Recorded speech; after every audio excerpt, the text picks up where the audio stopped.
उसमें data protection act 1984 के जो सेकंड पॉइंट है, that is personal data shall be held only for one or more specified and lawful purposes.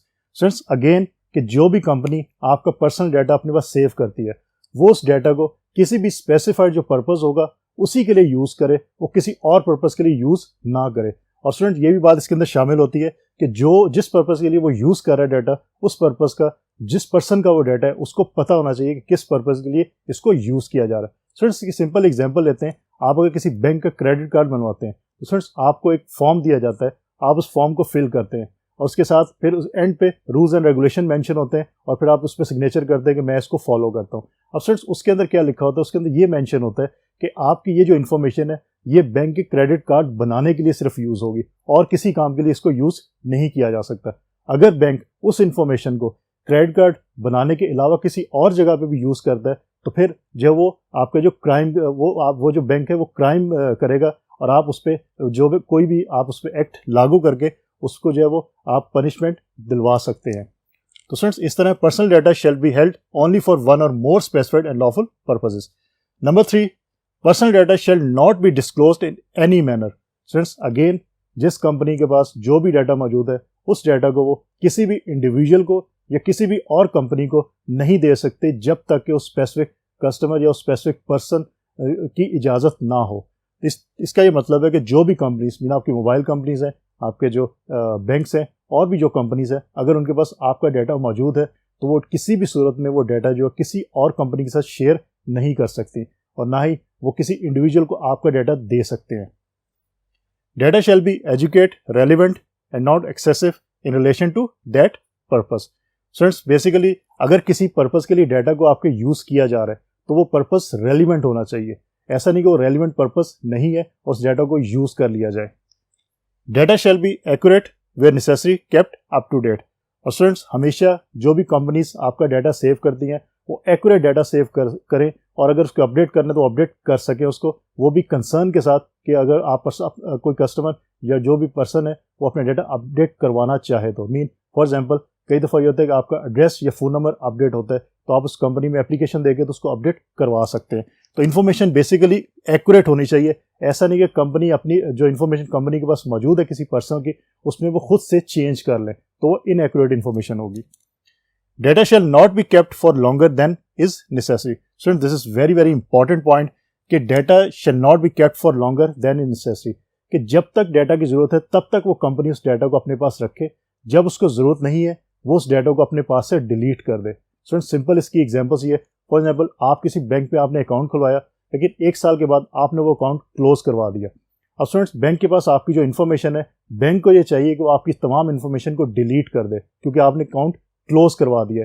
आप किसी और बैंक में चले गए, वहाँ अपने अकाउंट ओपन कराया, वहाँ पे इन्फॉर्मेशन दे दी। तो स्टूडेंट्स कंपनीज के लिए यही है कि जो भी डाटा उनके पास मौजूद हो उसको तब तक वो अपने पास सेव रख सकती हैं जब तक कि आप चाहते हैं, मीन जब तक कि नेसेसरी है, जब तक कि ज़रूरत है उनको आपके डाटा की।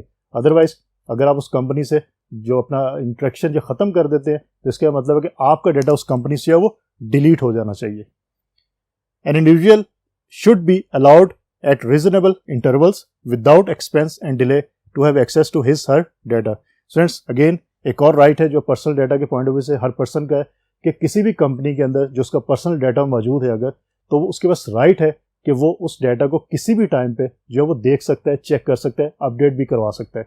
उसके लिए सिंपल एक एप्लीकेशंस देनी पड़ती हैं, आप एप्लीकेशन दें तो आप उसको अपडेट करवा सकते हैं। लाइक अगेन मैं बैंक की एग्जांपल देता हूँ, अगर आप बैंक में आपने इन्फॉर्मेशन दी हुई ऑलरेडी अपनी, लेकिन आपका फ़ोन नंबर जो अपडेट होता है तो आप बैंक में एक एप्लीकेशन देते हैं और आप जो फ़ोन है उसको अपडेट करवा देते हैं, आप नया नंबर आप उनको दे देते हैं और आपकी इन्फॉर्मेशन के अंदर वो उस फ़ोन को अपडेट कर देते हैं।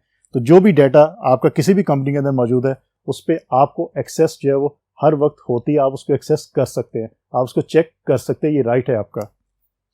Appropriate security measures shall be taken against unauthorized access to personal data। अब स्टूडेंट्स प्रॉब्लम ये होती है कि जो डाटा कंपनीज के अंदर सेव है उस पर जो इंडिविजुअल है जिसका वो डाटा है उसको डायरेक्टली एक्सेस तो नहीं होती। इसका ये मतलब है जो कंपनी है उसको जो है वो अप्रोप्रिएट सिक्योरिटी मेजर्स लेने पड़ते हैं ताकि अनऑथोराइज जो पर्सन है वो किसी के भी पर्सनल डाटा को एक्सेस ना कर सके। तो ये इन कंपनीज की रिस्पॉन्सिबिलिटी है कि आपका डाटा जो है वो उस कंपनी से कोई भी अनऑथराइज्ड पर्सन जो उसको हैक ना कर सके, उसको यूज़ ना कर सके, उसको मॉडिफाई ना कर सके, उसको डिलीट ना कर सके। तो फ्रेंड्स बेसिकली ये 8 पॉइंट्स है जो डाटा प्रोटेक्शन एक्ट हमारा 1984 में हमें दिया गया था, उसके अंदर ये 8 पॉइंट्स हैं। इन 8 पॉइंट्स को आप, इनके पॉइंट्स को आप याद रखिए, इनके कीवर्ड्स को आप याद रखें तो आपको आइडिया हो जाएगा एक पॉइंट्स आपको क्या कहते हैं। अब फ्रेंड्स उसके बाद नेक्स्ट में देखते हैं 1987 computer security act. This act makes actions that affect the computer security files and telecommunication illegal। Friends basically ये आपकी जो कंप्यूटर है उसकी सिक्योरिटी के बारे में, कि आपके कंप्यूटर को अनऑथराइज पर्सन कोई एक्सेस ना कर सके, जिसके लिए हम लास्ट टाइम बात भी कर चुके हैं कि आप पासवर्ड्स लगा सकते हैं उसके ऊपर, आप उसके डाटा को बैकअप रख सकते हैं, आप वायरस से प्रोटेक्ट कर सकते हैं। तो अगर आपके कंप्यूटर को कोई भी पर्सन जो है वो इफेक्ट करता है, वायरस के थ्रू करता है या उसकी सिक्योरिटी को ब्रेक करके करता है, तो उस पर ये जो लॉ है ये उस पर लागू हो सकता है, 1987 का computer security act. 1988 video privacy protection act. This act prevents retailers from disclosing a persons video rental records without a court order. Friends पहले ये होता था, अब बहुत ये कम हो चुका है कि अब वीडियो सेंटर्स बने होते थे। आप वहाँ से कोई भी वीडियो अगर आपने देखनी है, मूवी देखनी है, आप वहाँ से रेंट पे लाते थे, घर आके देख के, और फिर आप उसको 1 या 2 दिन के बाद वापस करते थे और जो भी फेयर बनता था आप उनको देते थे। और फ्रेंड्स इसके अगेंस्ट होता ये था कि जो शॉपकीपर है उसके पास आपका रिकॉर्ड होता था, मीन वो आपसे एक फॉर्म फिल करवाता था जिसमें आपका नाम, आपके फादर्स नेम हो सकता है, आपका CNSI नंबर, उसके साथ आपका फ़ोन नंबर, आपका एड्रेस और इस तरह की इन्फॉर्मेशन होती थी। तो फ्रेंड्स बेसिकली 1988 के अंदर जो वीडियो प्राइवेसी प्रोटेक्शन एक्ट है उसके पॉइंट ऑफ व्यू से ये बात है कि वो जो इन्फॉर्मेशन है, वो इन्फॉर्मेशन जो रिटेलर है वो किसी को भी नहीं दे सकता जब तक कि कोर्ट का ऑर्डर नहीं होगा। अगर कोई इससे वो इन्फॉर्मेशन मांगता है किसी भी स्पेसिफिक पर्सन की, तो रिटेलर वो इन्फॉर्मेशन देने का पाबंद नहीं है, वो सिर्फ कोर्ट ऑर्डर की बेस के ऊपर जो है वो इन्फॉर्मेशन दे सकता है, उसके बगैर वो इन्फॉर्मेशन प्रोवाइड नहीं कर सकता। तो फ्रेंड्स इसी तरह हम आगे चलते हैं और ये देखते हैं कि हमारे पास और कौन कौन से जो एक्ट हैं वो हमें अवेलेबल हैं। तो आइए फिर नेक्स्ट बोर्ड पे चलते हैं।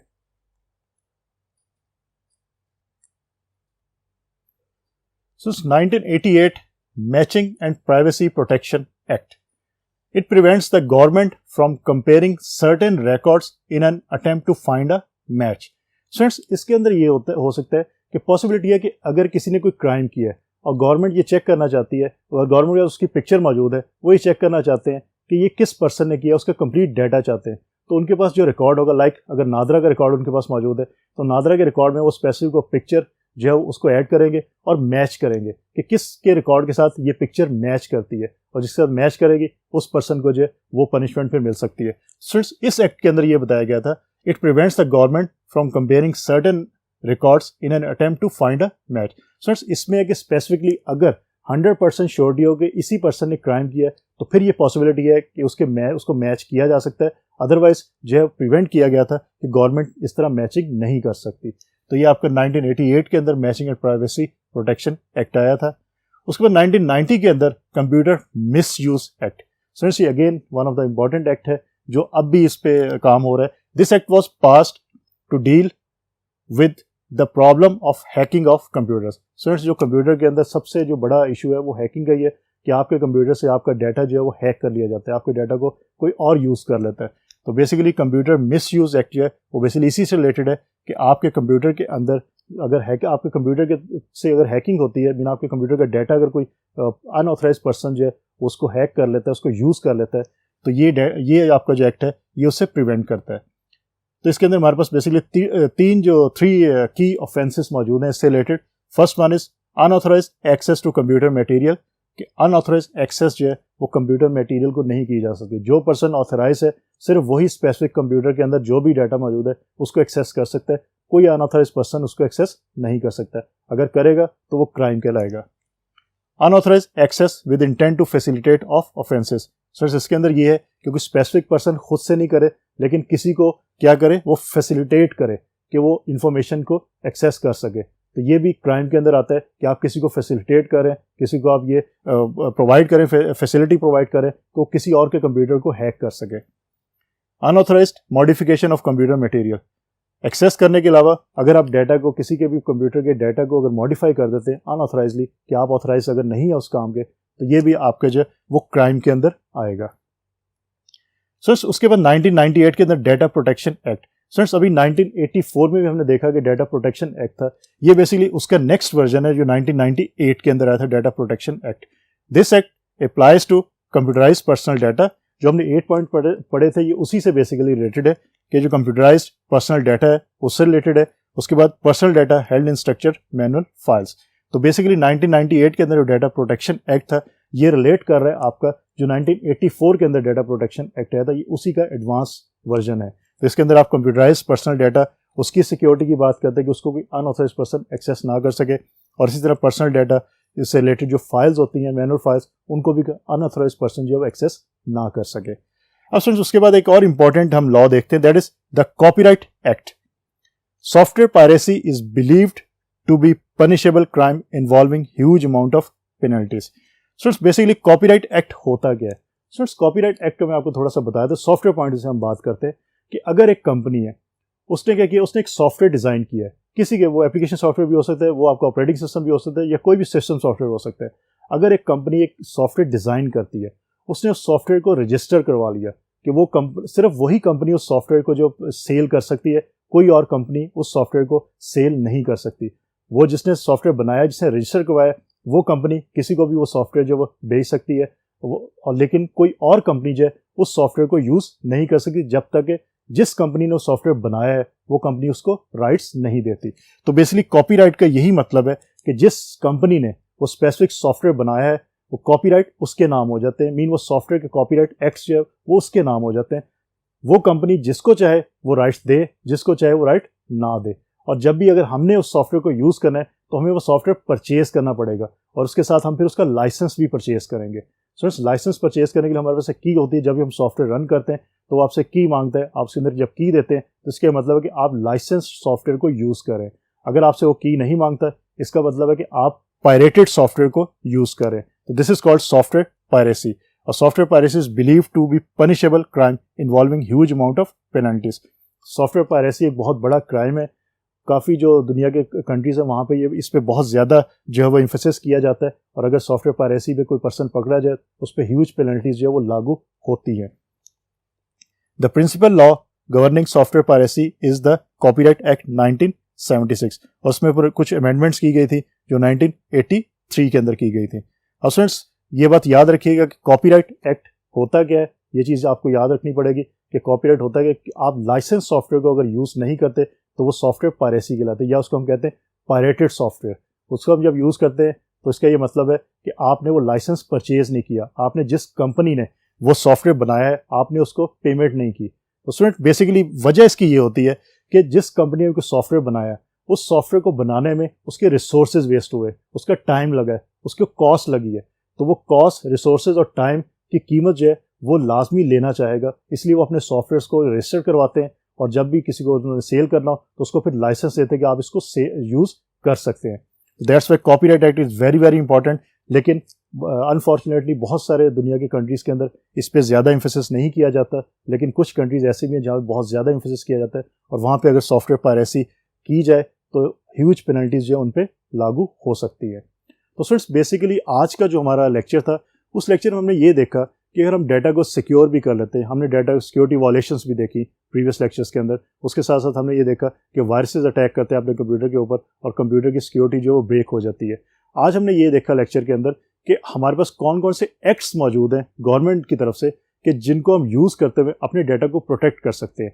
अगर आपके डाटा को कोई भी पर्सनल कोई इंडिविजुअल या उसके साथ साथ कोई कंपनी जो है आपके डाटा का मिस यूज़ करती है तो आप उस पर केस कर सकते हैं बाय यूजिंग कि हमने जो आज जो डाटा एक्ट पढ़े हैं उनके मुताबिक। इसके अलावा आप कोई भी लॉ की बुक पढ़ेंगे उसके अंदर आपको इन एक्ट्स की डिटेल भी मिल जाएगी। आज सिर्फ हमने ओवरव्यू लिया और बेसिक्स देखेंगे ये एक्ट हैं कौन कौन से और किस तरह इससे हम जो है वो जान सकते हैं कि हम अपने डाटा को कैसे सिक्योर रख सकते हैं। तो स्टूडेंट्स होपफुली आज का लेक्चर आपको अच्छी तरह समझ आया होगा।